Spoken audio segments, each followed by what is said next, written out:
Hello friends and welcome to this amazing session. Now AEEE 2011 तब ये JEE mains के exam नहीं हुआ करता था. So AEEE 2011 और रेंज 2014 में एक क्वेश्चन आया था. अब देखते हैं क्वेश्चन है क्या. The entropy change involved in isothermal reversible expansion of 2 moles of an ideal gas. मतलब isothermal reversible expansion का क्वेश्चन है of 2 moles of an ideal gas from a volume of 10 dm cube. dm cube is same as liter. मतलब 10 litre से expansion हुई 100 litre volume हो गया है. किस टेम्परेचर पे? 300 केल्विन पे. 27 डिग्री सेल्सियस 300 केल्विन. उस पर अब मेरे को एंट्रोपी चेंज कैलकुलेट करना है. ठीक है, पहले तो मैं ये देख रहा हूं कि यहां कितने मोल्स की बात हो रही है. सबसे पहले तो यहां पर बेटे जो नंबर ऑफ मोल्स हैं they are 2. Number of moles they are 2. और जो वॉल्यूम है, वॉल्यूम में चेंज क्या आया है? वॉल्यूम हो गया है 10 लीटर्स टू 100 लीटर्स, राइट. और जो टेम्परेचर गिवन है that temperature is 27 degree Celsius which means 300 kelvin. अब इसमें entropy change we need to calculate. Isothermal reversible expansion का क्वेश्चन है. Temperature is 300 kelvin, right. Answer दिया हुआ ये 42.3. This is 42.3 joules per mole per Kelvin. This answer was given, right? अब ये करना कैसे है देखिए. सबसे पहले तो आइसोथर्मल रिवर्सिबल एक्सपेंशन का क्वेश्चन है. देखिए अब वर्क डन का फॉर्मूला क्या होता है आइसोथर्मल रिवर्सिबल एक्सपेंशन में. आइसोथर्मल रिवर्सिबल एक्सपेंशन में what is the formula to calculate work done? ये आपने फिजिक्स में भी पढ़ा होगा.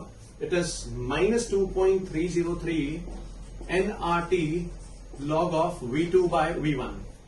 This is the formula to calculate work done in isothermal reversible expansion of an ideal gas. ये है जी फॉर्मूला, राइट. देन देखिए आइसोथर्मल प्रोसेस है. आइसोथर्मल प्रोसेस का मतलब हो गया कि भाई साहब टेम्परेचर कांस्टेंट है. Temperature is constant. अब क्या आपको पता है कि जो आइडियल गैसेस होती हैं, आइडियल गैसेस के पास एक ही एनर्जी होती है, केवल kinetic energy. They lack electrostatic potential energy. देखिए आइडियल गैसेस में इलेक्ट्रोस्टैटिक पोटेंशियल एनर्जी नहीं होती, वो रियल गैसेस में होती है. रियल गैसेस में फोर्स ऑफ अट्रैक्शन होता है, आइडियल गैसेस में फोर्स ऑफ अट्रैक्शन नहीं होता. सो आइडियल गैस मॉलिक्यूल्स के पास सिर्फ एक ही एनर्जी होती है. कौन सी एनर्जी? Kinetic energy. अगर एक ही एनर्जी है काइनेटिक एनर्जी, तो काइनेटिक एनर्जी ही क्या बन गई? उनकी इंटरनल एनर्जी. इंटरनल एनर्जी क्या होती है? The total energy content of the system. अब भाई साहब जब एनर्जी ही एक है तो वही एनर्जी तो इंटरनल एनर्जी बन गई. इसका मतलब काइनेटिक एनर्जी ही इंटरनल एनर्जी है आइडियल गैस के लिए. अब यहां देखते हैं, ये मैंने लिखा है टेम्परेचर कांस्टेंट. बेटे अगर टेम्परेचर कांस्टेंट होगा तो काइनेटिक एनर्जी भी तो कांस्टेंट होगी. Kinetic energy is 3/2 nRT, right? Number of moles container के अंदर जो है वो 2 मोल है. हो सकता है किसी पिस्टन में बंद हो और रिवर्सिबल एक्सपेंशन हो रही है. ठीक है जी. So number of moles they are constant. Are वैसे ही कांस्टेंट होता है, टी भी कांस्टेंट है. तो मैं आपको ये समझाना चाहता हूं कि when T is constant this kinetic energy this will also be a constant. और बेटे अगर काइनेटिक एनर्जी कांस्टेंट हो गई तो काइनेटिक एनर्जी ही इंटरनल एनर्जी है, मतलब इंटरनल एनर्जी भी कांस्टेंट हो जाएगी. Internal energy is also a constant, is also constant. तो बेटे चेंज इन इंटरनल एनर्जी 0 आ जाएगा. तो मैं आपको ये समझाना चाहता हूं बेटे, यहां पर ये बताना चाहता हूं कि आइसोथर्मल कंडीशंस में चेंज इन इंटरनल एनर्जी 0 आएगा आइडियल गैसेस के लिए. क्यों आएगा वो मैंने आपको समझा दिया कि जब टेम्परेचर कांस्टेंट तो kinetic energy constant, kinetic energy constant तो इंटरनल एनर्जी कांस्टेंट, और इंटरनल एनर्जी कांस्टेंट है तो डेल्टा यू 0 है, राइट. इतना समझ में आ गया. डेल्टा यू 0 है आइडियल गैसेस के लिए. इसको इरेज कर रहा हूं मैं. ना वी नो दैट, हमें ये पता है कि delta U is equal to Q plus W, right. Delta U अब 0 है. डेल्टा यू या delta U change in internal energy ये 0 है. 0 is equal to Q plus W. तो क्यू जो आ जाएगा वो माइनस डब्ल्यू के बराबर आ जाएगा, राइट. और जब हम चेंज इन एंट्रोपी कैलकुलेट करते हैं तो उसका formula what do we write? We write Q reversible by T. ठीक है ना.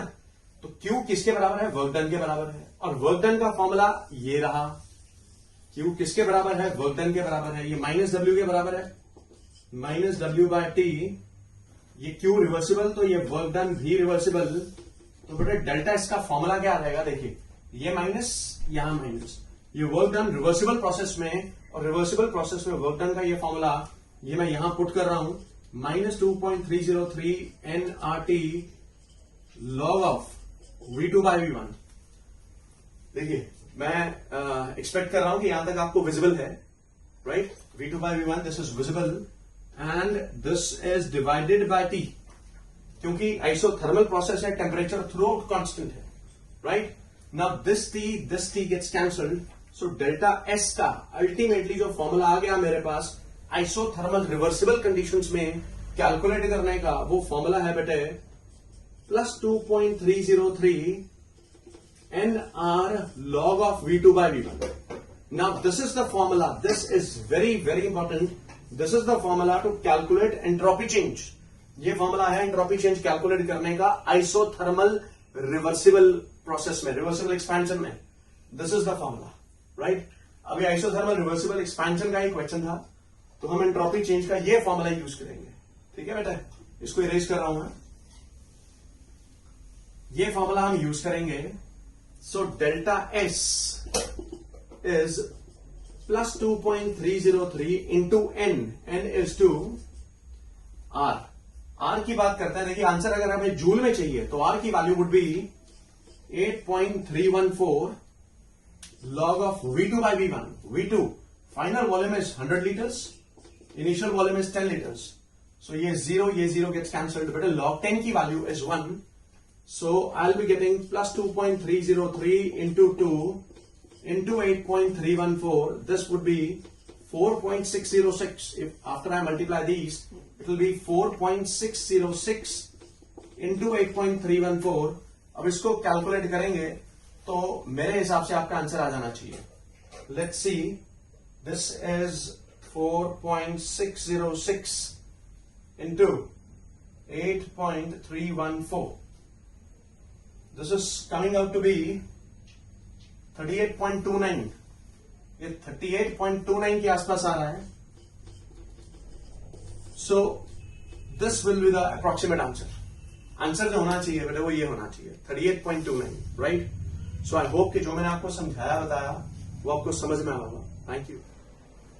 हेलो फ्रेंड्स, सो स्टूडेंट्स, ये this question came in all India PNT 2014 और क्वेश्चन आप देख सकते हैं अपनी स्क्रीन पे। Now the question says for the reaction, this reaction is given, this X2O4, this is in liquid state, this is giving 2XO2 in gaseous state, delta U यानी कि change in internal energy, delta U लिखें या delta E लिखें एक ही बात है, this is 2.1 kilocalories, and जो delta S given है, change in entropy, that is 20 calories per Kelvin, and this is given at 300 Kelvin, delta G बेटे calculate करने को बोला गया। अब delta G कैलकुलेट कैसे करेंगे वो देखते हैं, और आंसर इन्होंने दिया था -2.7 kilo calorie. Just remember this कि ये आंसर अब कैसे आएगा, हम उस पर कंसंट्रेट करते हैं। देखिए, इसको मैं इरेज करने लगा हूं ना। We have to calculate delta G in this reaction. So we know that, हमें ये पता है कि जो बेसिक इक्वेशन है डेल्टा जी कैलकुलेट करने के लिए वो है delta G is delta H minus T delta S. This is called as Gibbs Helmholtz equation, right? Now this equation, we know this equation। अब ये इक्वेशन अगर मेरे को यूज करनी है और डेल्टा जी कैलकुलेट करना है, देखिए चेंज इन एंट्रोपी तो यहां पर गिवन है, टेम्परेचर भी गिवन है, सारी जो जद्दोजहद है वो डेल्टा एच को कैलकुलेट करने की है। मतलब हमारा जो पहला टास्क है, जो पहला मोटिव है, that is to calculate delta H somehow, किसी तरीके से हम डेल्टा एच कैलकुलेट कर सकें। डेल्टा एच कैलकुलेट करने के लिए we know that we can apply the equation delta H is equal to delta E plus delta n g R T. हम ये इक्वेशन अप्लाई कर सकते हैं to calculate delta H, right? Delta E यानी कि डेल्टा यू एक ही बात है, डेल्टा यू लिखें या डेल्टा ई लिखें, these both are change in internal energy. ठीक है, तो इसकी जो वैल्यू गिवन है that is 2.1 kilo calorie. 2.1 kilo calorie means delta E मैंने 2.1 पुट कर दिया प्लस डेल्टा एनजी। देखिए now what is this delta n g? ये डेल्टा एनजी होता है change in the number of gaseous moles. Change in the number of gaseous moles का मतलब क्या हुआ? Number of gaseous moles of products minus number of gaseous moles of reactants. देखिए product में कितने नंबर ऑफ गैसियस मोल्स हैं? There are 2 gaseous moles. तो number of gaseous moles of products minus number of gaseous moles of reactants. So 2 minus 0. इधर number of gaseous moles नहीं है, इधर तो लिक्विड है.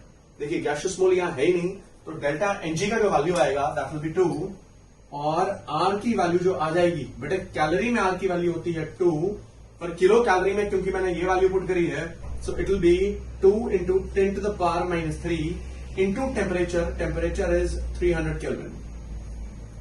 सो मैं आपको ये समझाने की बताने की कोशिश कर रहा हूं कि टेम्परेचर जो है वो मैंने पुट कर दिया है 300 केल्विन, और आर की वैल्यू, ये आर की वैल्यू मैंने किलो कैलोरी में पुट करी है. सो अगर इसको मैं पूरा कैलकुलेट करूं, so this will come out to be 2.1 plus this is 2 2s are 4, 4 3s are 12. So this is 1200 by 1000, right? These two zeros, they get cancelled out. So 2.1 plus 1.2, it will be 3.3 kilocalorie. So ये delta H की value आ गई मेरे पास 3.3 kilo calorie. अब यही delta H की value मैं यहां use कर सकता हूं. I can use the same value here. This is 3.3 kilo calories minus temperature. This is again 300 kelvin and change in entropy. देखिए ये जो चेंज इन एंट्रोपी है, this is given in calories पर kelvin. So this is in calories. इसको kilo calorie में बेटा convert करना होगा क्योंकि सारी वैल्यूज हम किलोज में पुट कर रहे हैं. तो इट विल बी 20 by 1000. सो ये दो जीरो भी कट गए. This comes out to be 3.3 minus 6. So 3.3 minus 6, I think it will be minus 2.7. If I am not wrong, it will be minus 2.7 kilocalories. So मैं आपको भी ये समझाना चाहता हूं कि मैंने आपको यही आंसर बताया था. This question came in All India PMT 2014. देखिए जो मेडिकल एंट्रेंस और जेईई मेंस में जो क्वेश्चंस आते हैं बहुत ज्यादा ट्रिकी नहीं होते, डायरेक्ट फॉर्मूला बेस्ड होते हैं. मतलब कुछ एक क्वेश्चंस होते हैं जो ट्रिकी होते हैं. तो अगर आपको ज्यादा इन डेप्थ नॉलेज नहीं भी है चैप्टर की, अगर आप at least if you are practising sufficient number of questions, तब भी आप मेजॉरिटी क्वेश्चंस को बेटे क्रैक कर सकते हैं, राइट? अब इसमें तो कुछ भी खास नहीं करना था. मेरे को सिर्फ एक और दो फॉर्मूलाज पता होने की जरूरत थी. मैंने दोनों फॉर्मूलाज को यूज किया and I have successfully calculated the value of delta G which is coming out to be minus 2.7 kilo calories. Thank you very much. Hello friends, so let's talk about this question which came from JEE Main 2016. JEE Mains 2016 का ये question है, और question देखते हैं पहले. The heats of combustion of carbon and carbon monoxide are this and this respectively.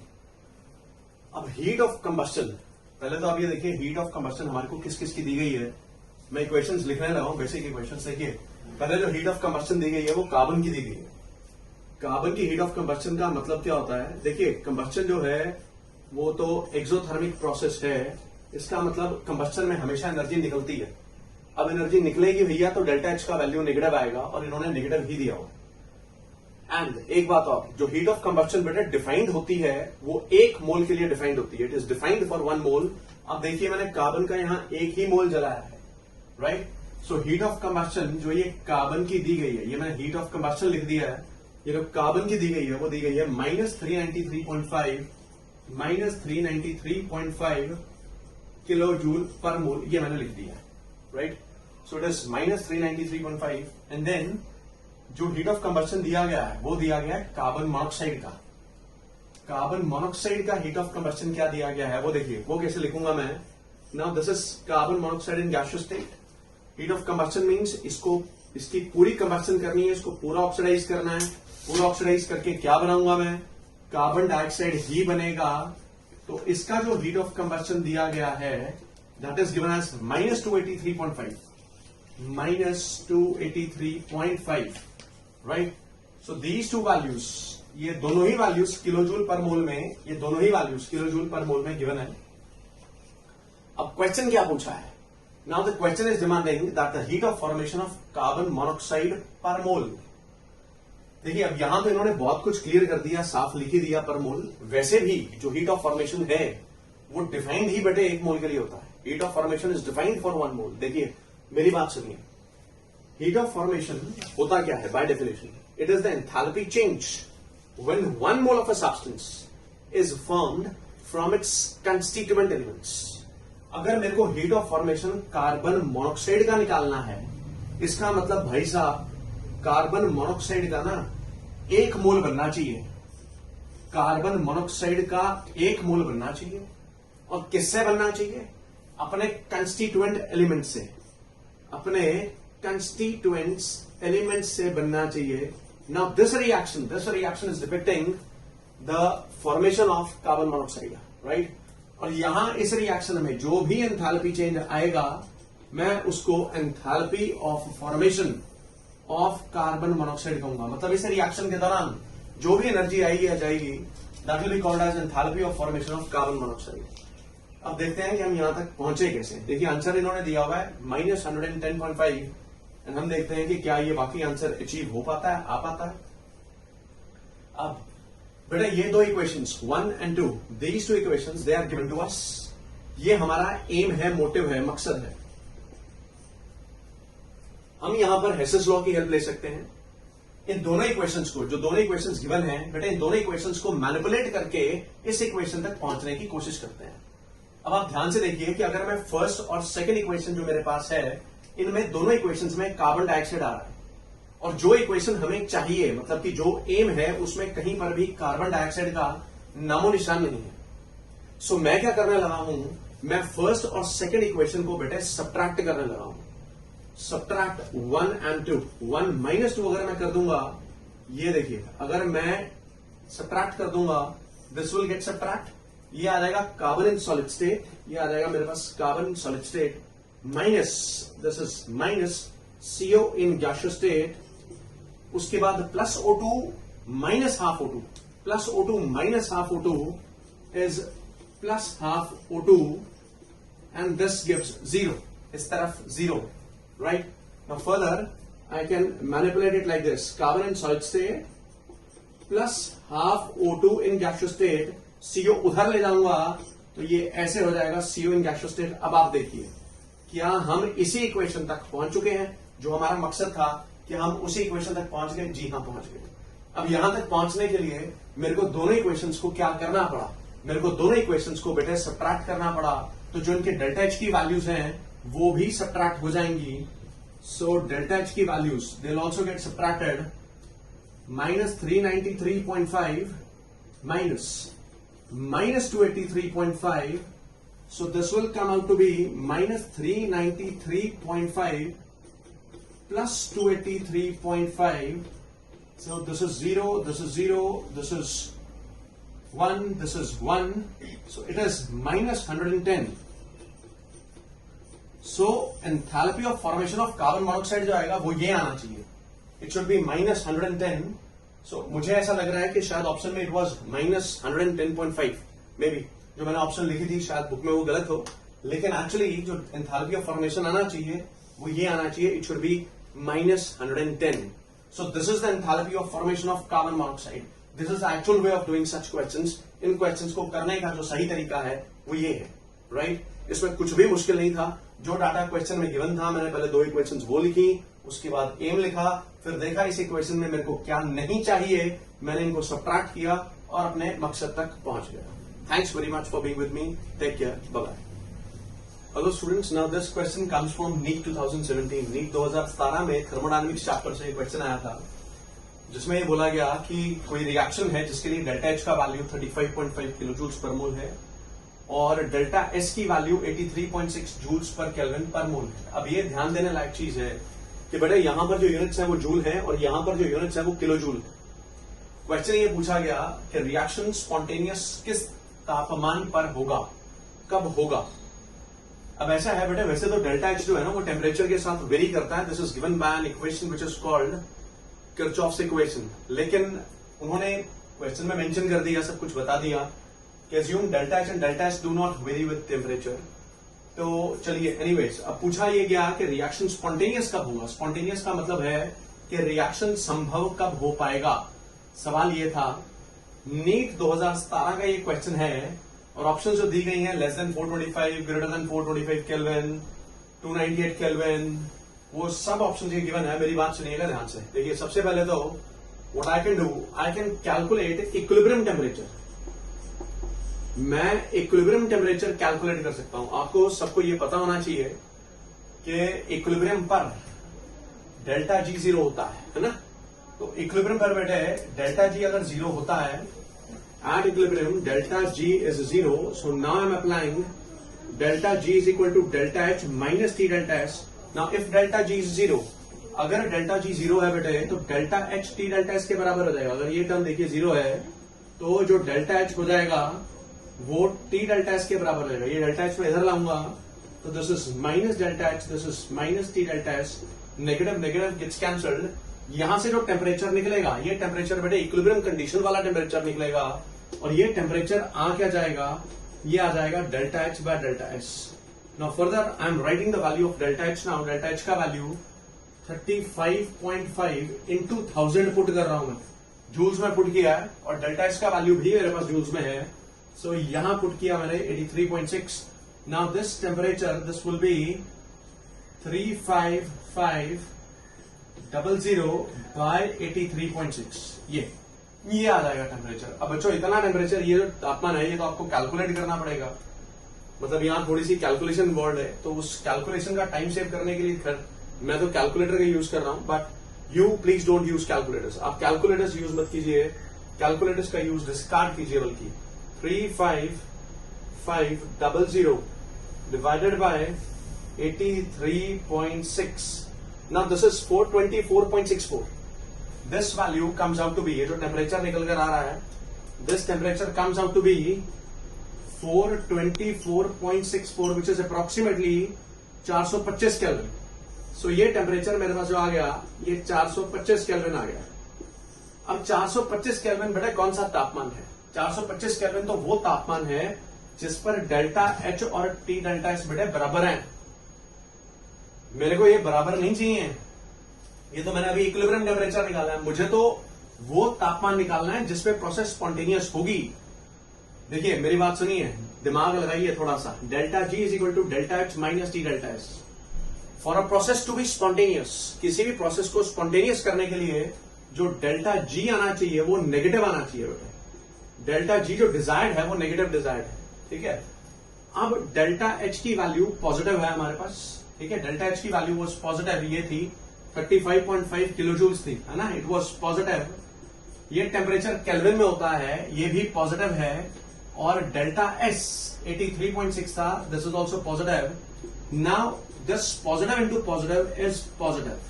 ये इन दोनों के साइन तो मैंने कंसिडर कर लिए, वो ये रहा. डेल्टा एच का साइन ये रहा. अब बेटे सीधी सी बात है कि इस तापमान पर 425 केल्विन पर तो ये टर्म और ये टर्म बराबर है. मैं चाहता हूं कि डेल्टा जी नेगेटिव आए, मैं चाहता हूं ये वैल्यू नेगेटिव आए. अब ये वैल्यू नेगेटिव तभी आएगी जब ये वैल्यू बड़ी होगी और ये वैल्यू छोटी होगी. राइट. तो मैं आपको ये समझाने की कोशिश कर रहा हूं कि मुझे जो तापमान है वो 425 केल्विन से बढ़ाना पड़ेगा. अगर मैं टेम्परेचर 425 केल्विन से ज्यादा बढ़ाऊंगा, 425 केल्विन के बियॉन्ड जाऊंगा, तब ये जो टी डेल्टा एस की वैल्यू है ये एक्सीड कर जाएगी डेल्टा एच की वैल्यू को और ये आंसर नेगेटिव निकल कर आ जाएगा. और अगर डेल्टा जी नेगेटिव आ जाएगा तो प्रोसेस संभव हो जाएगी, यानी कि स्पॉन्टेनियस हो जाएगी. अब मुझे बताइए आप बात समझ आई या नहीं आई? देखिए बेटे मैं फिर से आपको बता रहा हूं कि इस टेम्परेचर पर तो डेल्टा जी जीरो है, मतलब डेल्टा एच और टी डेल्टा एस बराबर हैं. हम बराबर नहीं चाहते, हम चाहते हैं कि डेल्टा जी नेगेटिव आए. उसके लिए ये पूरी वैल्यू बढ़ जानी चाहिए. This means that the temperature has to go beyond 425 kelvin. So matter end here, बात यहां खत्म होती है कि अगर तापमान 425 केल्विन से ज्यादा होगा तो प्रोसेस स्पॉन्टेनियस होगी. सो इस क्वेश्चन का आंसर आना चाहिए temperature greater than 425 kelvin. Right. Thank you. Hello friends, now this question came in IIT 2007. IIT 2007 में क्वेश्चन आया था. तो क्वेश्चन क्या था देख लेते हैं. द वैल्यू ऑफ लॉग के इज इक्विलिब्रियम कांस्टेंट है. अच्छा, अब मैं एक चीज आपको ये समझा दूं कि जो what ever calculation I am doing, जो भी मैं आंसर्स कैलकुलेट कर रहा हूं, एक्चुअल आंसर्स जो होंगे वो वही हैं जो मैं बोर्ड पर कैलकुलेट कर रहा हूं. Because since I am कॉपिंग this questions, ये क्वेश्चंस मैंने कॉपी किए हैं जो बुक्स में दिए हैं प्रीवियस ईयर क्वेश्चंस, और कई बार ऑप्शंस गलत होती हैं. सो जो आंसर्स जिस तरीके से मैं कैलकुलेट कर रहा हूं that is the perfect way of doing these questions. So trust me, rely on my solutions. जिस तरीके से मैं कर रहा हूं आप प्लीज सिर्फ उसी को फॉलो करें. जो आंसर्स कभी इनिशियली बुक में दिए होते हैं, अगर मैं कभी बोल भी दूं तो वो आंसर्स को आप करेक्ट मत मानिए. जो मैं कैलकुलेट कर रहा हूं they are actually the answers. Right. So the value of log K for a reaction A gives B is, now this reaction is given, log K की वैल्यू हमें कैलकुलेट करनी है। डेल्टा एच नॉट ये रहा, delta H not ये रहा, 298 kelvin पे होगा बेटा सब कुछ। This is all information given at 298 kelvin. R की वैल्यू दी हुई है और ये मल्टीप्लाई करके भी कुछ वैल्यू 5705 दी हुई है, 2.303 इंटू 8.314 इंटू 298। अब देखते हैं इसको डील करना कैसे है। देखिए सबसे पहले तो मैं डेल्टा जी नॉट निकालने की कोशिश करूंगा। Delta G not would be delta H not minus T delta H not, correct. ऐसे अब देखें तो डेल्टा एच नॉट का जो वैल्यू है, डेल्टा एच नॉट का value this is minus 54.07 kilo joules. Now this is an interesting thing, ये थोड़ी सी इंटरेस्टिंग चीज हो गई कि जो डेल्टा एच का वैल्यू है वो किलो जूल्स में गिवन है, ठीक है, जबकि जो डेल्टा एच नॉट का वैल्यू है that is given in joules. So या तो आप इसको जूल्स में कन्वर्ट कर लीजिए, convert this into joules, into 1000 करेंगे, इंटू 1000 करेंगे, so will be getting minus 54070, right. So this is into 1000, इसको इंटू 1000 करूंगा तो ये वैल्यू आ जाएगी बेटे, ये किलो जूल में था, जूल्स में कन्वर्ट कर लिया। Minus T, temperature is 298 kelvin, delta H naught का वैल्यू इज 10, ये रहा। सो यहां से I be calculating delta G naught, और delta G naught will come out to be minus 54070 minus 2980, ये वैल्यू आ गई। सो 54070 एंड 2980, इसका सम करें, 8 7 is 15, 9 and 1 is 10, 4 2 6 and 1 7, this is 570, this is minus 57050 joules. Now this is the value of delta G naught, ये delta G naught की value है, this is the value of delta G naught minus 57050, ठीक है। अब हमें delta G not calculate नहीं करना, हमें तो लॉग के कैलकुलेट करना है, पर मैंने पहले डेल्टा जी नॉट क्यों कैलकुलेट किया, क्योंकि बेटे delta G not is related with log के। इसको मैं इरेज करने लगा हूं, डेल्टा जी नॉट का वैल्यू आप ध्यान में रखिए, माइनस 57050 इरेज कर रहा हूं। नाउ वी नो दैट, हमें पता है कि delta G not is minus 2.303 RT log के सी, हमें ये पता है। डेल्टा जी नॉट का जो वैल्यू है दैट इज माइनस 57050, अभी कैलकुलेट किया था मैंने, दिस इज माइनस 2.303, आर की value is 8.314, T is 298 and then you have log k to the base 10, right. So अब आप ये देखिए, ये पूरा मल्टीप्लाई जब आप करेंगे, ये वैल्यू ऑलरेडी आईआईटी वालों ने गिवन थी, this was 5705, so minus 57050 is minus 5705 into log k to the base 10, this gets cancelled, ये 10 आ जाएगा बेटे। So log k to the base 10, this is coming out to be 10। तो यही पूछा गया था, what is the value of log k to the base 10? So log k to the base 10, इसका value बेटे 10 आएगा। Now this is the exact and accurate way of doing the questions. I repeat कि जो मैं question solve करके दिखा रहा हूं, हैंड रिटन जो सॉल्व करके दिखा रहा हूं, जो आंसर निकाल रहा हूं, वही एग्जैक्ट आंसर है। अगर मैंने बाय चांस क्वेश्चन के बिगिनिंग में कुछ और आंसर टिक भी करवा दिया हो, वो तो मैंने बुक से देखा था, बट एक्चुअली जो मैं हाथ से कर रहा हूं solve, that answer is the correct answer. So rely on my answers, right. Thank you very much.